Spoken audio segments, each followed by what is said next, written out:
얼마 전 오랜만에 동호회 친구들과 함께한 저녁 모임에서 저는 속상한 경험을 했습니다. 그날은 유독 다들 반갑고 즐거워서 분위기도 좋았고 오랜만에 편안한 시간이었죠.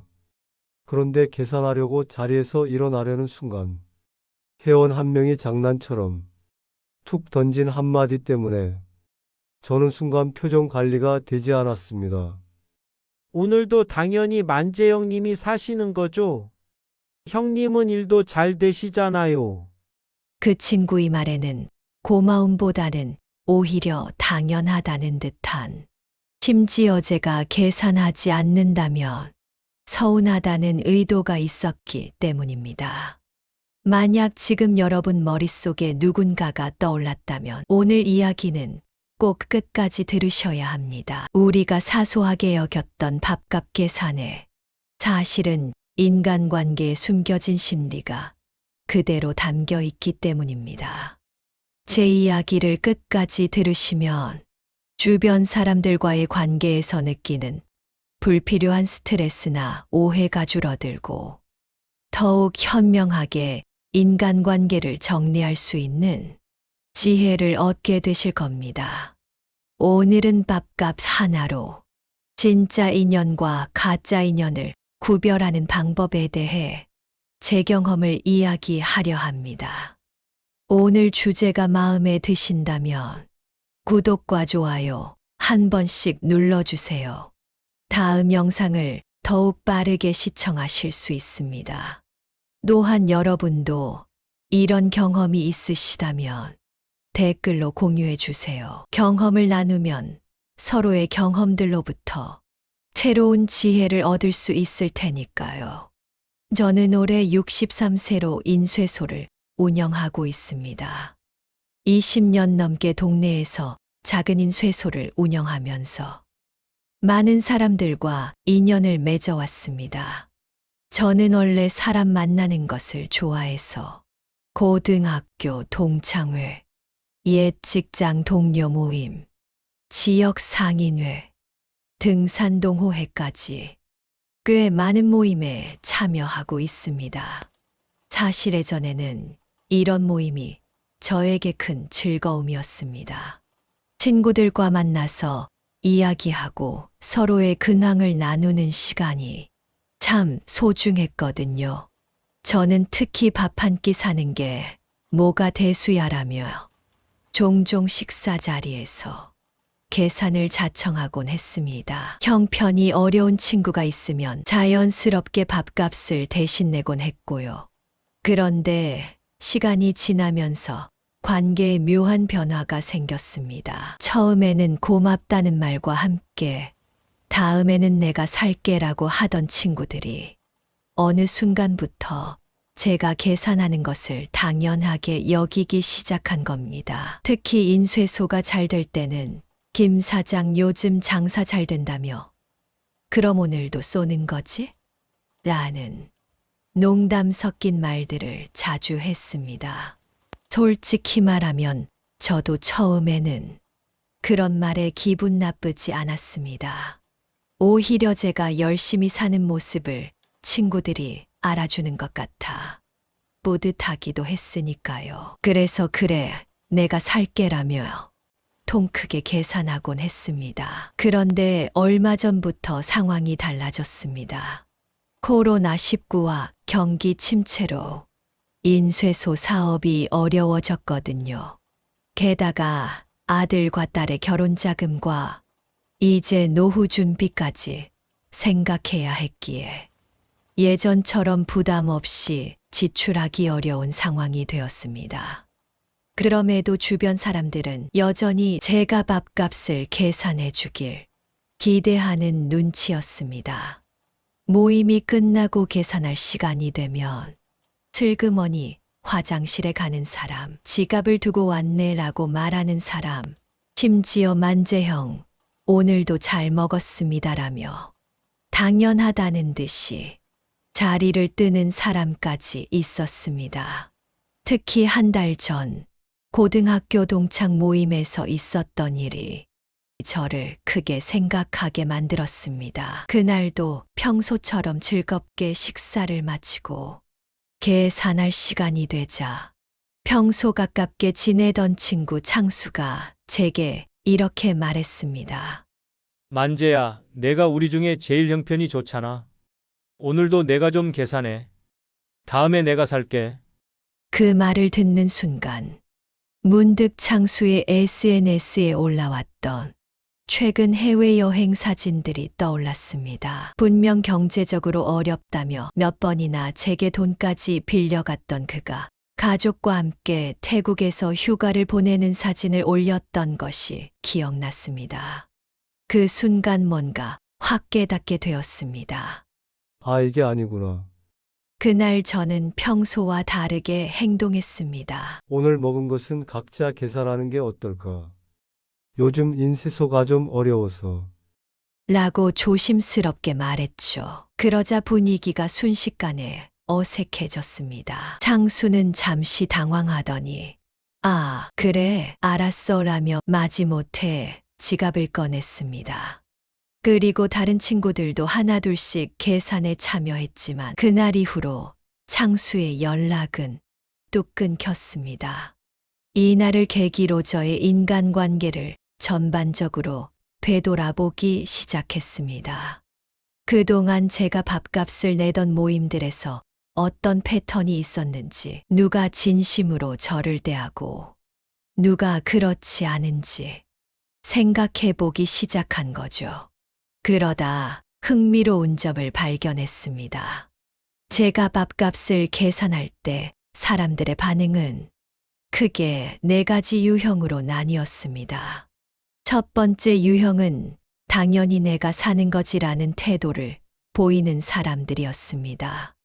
이들은 종종 너는 우리보다 돈을 더 잘 벌잖아. 너는 사업하니까 경비 처리 되겠네. 같은 말로 제가 밥값을 내는 것이 무슨 의무인 듯 행동했습니다. 이런 사람들은 대부분 자신의 지출에는 인색하면서도 다른 사람의 호의는 당연하게 여기는 경향이 있었습니다. 두 번째 유형은 내가 더 싼 거 먹었는데 딱 내 것만 낼게라는 사람들이었습니다. 함께 식사를 하고 나서도 자신이 먹은 것에서 한 푼이라도 더 내는 것을 꺼리는 유형이죠. 이런 사람들은 종종 나는 오늘 제일 싼 메뉴로 먹었으니까, 또는 나는 술 안 마셨으니까 라며 정확히 자신의 목만 계산하려고 했습니다. 세 번째 유형은 아, 벌써 계산했어. 내가 계산하려 했는데라고 뒤늦게 말하는 사람들이었습니다. 이들은 항상 제가 계산을 마친 후에야 지갑을 꺼내는 척 하면서 다음에 내가 꼭 살게라고 말했지만 실제로 그 다음은 좀처럼 오지 않았습니다. 마지막 네 번째 유형은 나 돈 없는 거 알잖아라는 사람들이었습니다. 이들은 자신의 경제적 어려움을 강조하며 밥값을 내지 않는 것을 정당화했지만 SNS에는 새로 산 명품이나 여행 사진 등을 올리는 이중적인 모습을 보였습니다. 이런 관찰을 하면서 저는 점점 불편한 감정을 느꼈습니다. 단순히 밥값 때문이 아니라 그것이 상징하는 관계의 불균형 때문이었죠. 저는 진정한 관계란 서로 주고받는 균형이 있어야 한다고 생각합니다. 그런데 이런 일방적인 상황이 계속되면서 모임 자체가 부담스러워지기 시작했습니다. 그러던 중 등산동호회에서 서진성님이라는 분을 만났습니다. 72세의 진석 형님은 인간관계에 있어서는 저보다 훨씬 현명하셨습니다. 함께 등산을 하며 이야기를 나누던 중 제 고민을 털어놓게 되었습니다. 진석 형님의 조언은 간단하면서도 명확했습니다. 밥값 하나에도 그 사람의 진짜 모습이 드러납니다. 호의를 당연히 여기는 사람은 진정한 인연이 아닙니다. 형님은 또 이렇게 말했습니다. 우리가 같이 밥 먹기로 했으면 딱 깔끔하게 더치페이 하는 게 편해요. 누가 많이 먹었고 누가 덜 먹었고 이런 거 따지기 시작하면 끝도 없잖아요. 그리고 오늘 내가 한 번 내면 다음번에는 자연스럽게 돌아가며 다른 사람이 내면 되는 거고요. 이 말을 듣고 저는 작은 깨달음을 얻었습니다. 그동안 제가 너무 쉽게 밥값을 내주면서 오히려 인간관계를 망치고 있었던 것은 아닐까요? 진정한 인연은 서로 존중하고 배려하는 관계인데 일방적인 호의는 오히려 관계의 균형을 깨뜨릴 수 있다는 것을 알게 되었습니다. 그날 이후 저는 밥값이라는 작은 행위에 숨겨진 인간관계의 진실을 알아보기 시작했습니다. 특히 밥값 계산 순간에 보이는 사람들의 행동과 말투, 그리고 그 이후의 태도 변화까지 주의 깊게 관찰했죠. 그러면서 가장 먼저 눈에 띈 것은 한 달에 한 번 만나는 고등학교 동창 모임이었습니다. 수십 년간 이어온 모임이었는데 흥미롭게도 이 모임에서는 누가 계산하느냐에 따라 모임의 참석률이 달라지는 현상이 있었습니다. 누가 쏜다고 미리 말해두면 참석률이 90%를 넘었지만 더치페이라고 하면 절반도 채 오지 않았던 것이죠. 이런 관찰을 통해 저는 심리학자 애덤 그랜트가 말한 인간관계의 세 가지 유형이 정말 맞다는 것을 체감했습니다. 그는 저서 기브 앤 테이크에서 인간관계를 주고받는 방식에 따라 세 가지 유형으로 구분했습니다. 상대방보다 항상 더 얻으려 하는 테이커, 받는 만큼만 주고받는 매처, 그리고 주는 것을 기꺼워하는 유형을 기버라고 했습니다. 그동안 저는 무의식적으로 기버로 살아왔고 주변에는 테이커들이 모여들었던 것이죠. 그러다 보니 관계의 균형이 깨지고 저 자신은 점점 지쳐갔습니다. 밥값 하나로 인연의 진정성을 판단하는 것이 단순해 보일 수 있지만 사실 그 안에는 그 사람의 가치관과 인간관계에 대한 태도가 고스란히 드러납니다. 특히 놀라웠던 발견 중 하나는 진짜 인연이었던 사람들은 제가 어려워졌을 때도 변함없이 관계를 유지했다는 점입니다. 이들은 밥값을 계산할 때 오늘은 내가 살게, 또는 지난번에 내가 계산했으니 이번엔 내 차례야라고 자연스럽게 말했습니다. 더 중요한 것은 이들과의 만남은 밥값 계산 이후에도 분위기가 어색해지지 않다는 것입니다. 반면 가짜 인연이었던 사람들은 제가 더 이상 밥값을 계산하지 않자 점점 연락이 뜸해졌습니다. 그들은 항상 바빴어, 일이 있어서라는 핑계를 대며 만남을 피했고 우연히 마주치더라도 예전처럼 반갑게 대하지 않았습니다. 특히 기억에 남는 일이 있습니다. 제가 사업이 어려워졌다는 소식이 퍼진 후 평소 제가 자주 밥값을 계산해 주던 상인회 친구 중 한 명이 갑자기 연락해 오랜만에 점심이나 먹자고 했습니다. 반가운 마음에 만나기로 했는데 식사를 마친 후 그 친구는 갑자기 김 사장, 사실은 내가 요즘 자금 사정이 좀 어려워서 500만 원만 잠시 빌려줄 수 있을까? 라고 말했습니다. 그 순간 저는 그동안 이 친구와의 관계가 얼마나 일방적이었는지 확실히 깨달았습니다. 수년간 밥값을 내주었을 뿐만 아니라 이제는 제 사정도 모른 채 돈까지 빌리려고 했던 것입니다. 이것이 바로 가짜 인연의 모습이었습니다. 반면 진짜 인연의 모습도 분명히 보았습니다.